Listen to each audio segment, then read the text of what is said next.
gave yourself some time to get it done. All right. Now, step number 4 is going to be the second most important thing. You got to stay with it. Your financial plan does not work unless you do. Whenever we're creating a monthly budget, now this is cute. I'm not about to hold you. Let me go get this financial planner so y'all can see how cute it is, because it's cute. I'm not going to hold you. It's cute. Right? You get excited. You get it in the mail. You write in it. You got your favorite pen. You're going to write in it, right? And then it just goes right in your bag. And you don't touch it again. Who is that helping? Let me know in the comments if you get a financial planner or if you write it down in a notebook and you write, I mean, you made the best budget you ever made in your life. And then you just let it sit there. You close that notebook. It's on your desk at work. It's at home on your coffee table. It's at home on your side table with a cup over it, using it as a coffee coaster. Who is that helping? Let me know who's it helping. Let me know who's it helping. No one. Your financial plans doesn't work unless you work it. It's one thing to write it down. In step 3, we're going to write it down. Oh, we're going to plan it out. Oh, it's going to be nice and cute, right? But step number 4 is, girl, you got to stick to it. You got to stick to it. And this is why I say in step number 1, creating that vision statement is going to be key, because there's going to be times where it's going to be, oh, Ivy Park just dropped a new line. Okay, Beyonce tickets just popped up. Okay, your new Steve, if you like Steve, what's my favorite brand? Coach. Coach be dropping purses and then they be putting the ads on my Facebook page and on my Instagram page. I am a sucker for Coach purses. Let me know. Put a 4 in the chat if you are a sucker for Coach purses like I am. The quality leather, but the price point to me, and the nostalgia. My mom was a Coach purse girl, so that's why I became one. You know, it's the whole thing. And so Coach, if I'm not careful, can get all my coin that I set aside for a financial goal. Because then, oh, somebody put Chanel. Oh, you expensive. Okay, Edith traveling around the world. She said, and Chanel could get her coin. Listen. And we know they be having some drops. And we know people on social media, our favorite influencers, the favorite people we love to watch, will hype you up to thinking you got to have that handbag. Not now, but right now. Right? And so there's going to be times where you are going to want to get off track. There's going to be times where you ain't going to feel like cooking. Marissa said it's the shoes for her. Let me know your favorite shoe brand, by the way. I'm curious. I love shoes, but I'm not like a loyal shoe brand. I don't have a shoe brand that I'm like loyal to. Lolita said boots and electronic gadgets. You like my mom. My mom, any iPhone that's coming out, any new iPad, any new MacBook, especially Apple for my mom, oh, she's getting it. She's blowing a bag on it. She's getting it. She's getting it. Absolutely. Amazon is her weakness. Marie, girl, you ain't told not one lie. Amazon will get all your coin if you're not careful. If you're not careful. And this is why no certain brand. I like Italian leather shoes. Me too, Marissa. I just like leather shoes. Especially if I go thrifting, if I go shopping, if I'm in a store, it don't matter where I am. If it's a leather upper and it's cute, you almost guarantee, and I got a coupon on it. I need to have a coupon on it. I don't care if it's 10%, 5%, 20%. It's probably coming in my bag, right? All my shoes are leather, like my flats, my boots, things like that. I do like leather, especially because I have big feet and they stretch and they get comfortable after a while. The leather, it just breaks down and just like molds to your foot. Girl, I love a good leather shoe. Okay.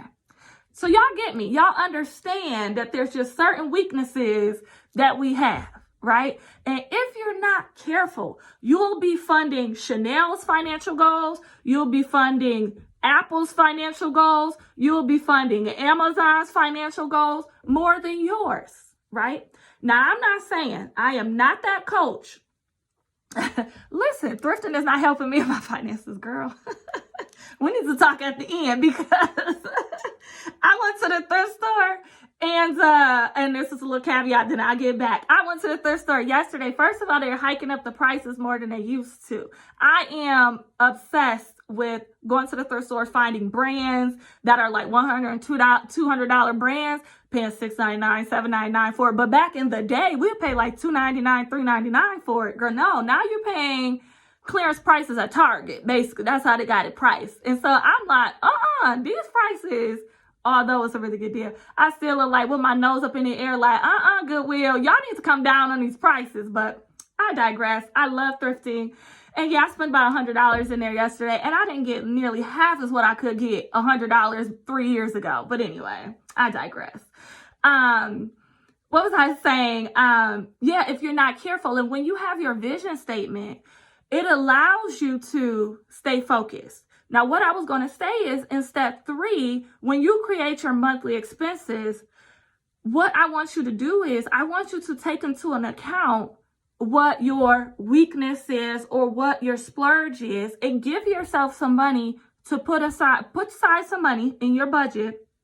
You could put it as splurge accounts, personal spending, personal allowance, personal allotment, whatever the case is. And so maybe it's $200 you give yourself every month, but you know something that you want costs $1,000. Well, since you're gonna have to save your personal money and build it up in order to pay for said thing.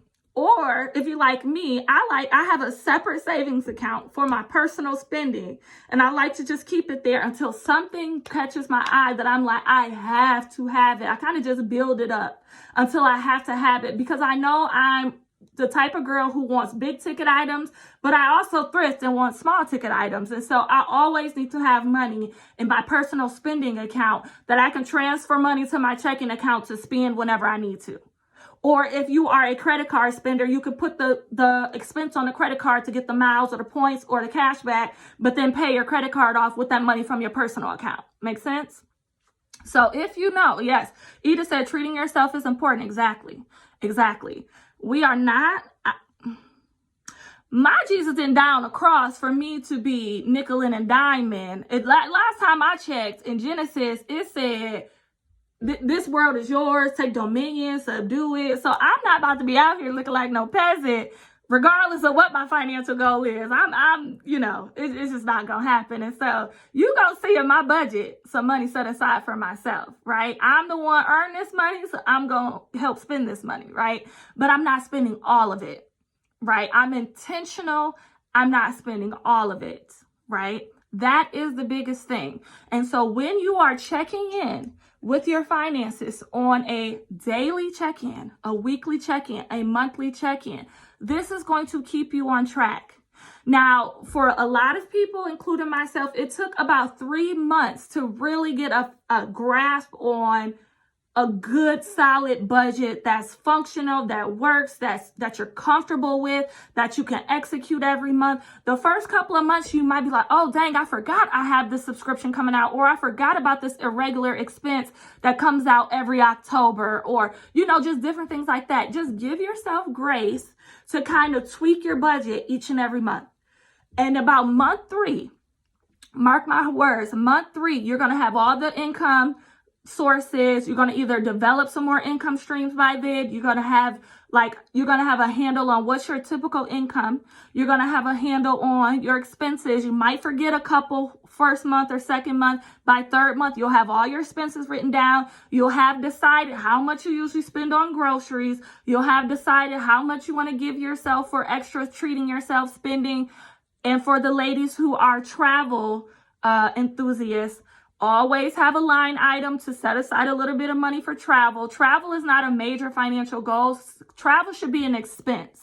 If you're constantly traveling, put it in like a bill to where you pay yourself, or you pay a separate savings account, labeled travel fund. So basically whenever you get paid, you transfer a little bit of money from your checking account to your savings account labeled, nickname it, travel fund, to where you always have money set aside for travel. Because I'm not a travel enthusiast, right? I got 3 kids.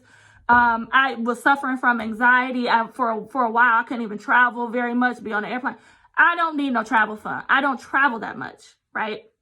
But for some of us, like Edith and anybody else, you might travel a lot. You might find yourself Delta conventions. You can put that in there, literally put it as a line item, as a monthly expense. If you want to put $50 towards Delta convention, $100 towards travel fund every month, or every pay period to where you do it $200 a month, whatever that looks like, put that in there.